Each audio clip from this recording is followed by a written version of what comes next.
How I'm currently trying to increase my VO2 max. Since getting a Garmin watch, in my case the Garmin Fenix 6S Pro, I now have access to a VO2 max metric. Garmin offers a few ways to estimate VO2 max, doing this when running or when cycling. I also think there is a cross-country skiing VO2 max. Previously I had a Galaxy watch which already output a VO2 max estimate for some runs.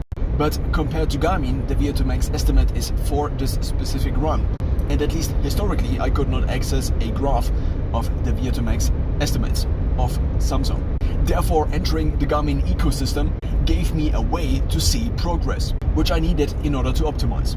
Since I began running at around the age of 12, and I also then began to consume a little bit of literature in the form of running books, I already began interval training in my teenage years also. In addition to the normal cardio, which for me was mostly runs and bike rides.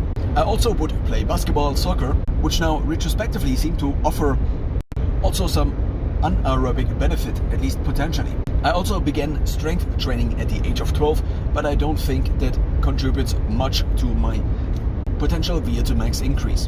On the first couple of runs, which I did with my Garmin Fenix, it showed me a VO2 max estimate of 52. I then within 2 years was able to increase it to 57. I'm here speaking of the Garmin running VO2 max estimate. At least for the now newer watch, the 7S Pro, if I run for 10 minutes at 70% of my heart rate, Garmin seems to update the VO2 max metric. At least that's, I think, what I once read on its website. Now, about 2 years ago, I introduced a weekly interval training. I already for a couple of months in my teenage years, I think, also had a weekly interval training. But in this, I would only run, mostly on a flat ground, in order to try to increase my peak running speed.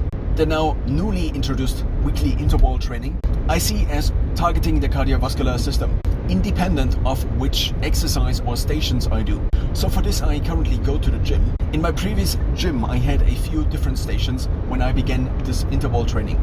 But since the new gym I go to only has an assault bike and also the treadmill, and I also figured the elliptical as well as the bike, the indoor bike, were not as effective as the opportunity cost of doing another interval of the assault bike or the treadmill, which I both found to be on the higher end of effectiveness. So since this is the case, I now do only treadmill and assault bike and alternate with 1 minute on and 1 minute off between those two. I also run at least once a week, and then I swim or assault bike on my other remaining cardio day. In addition now I run a few times a week additional 5Ks.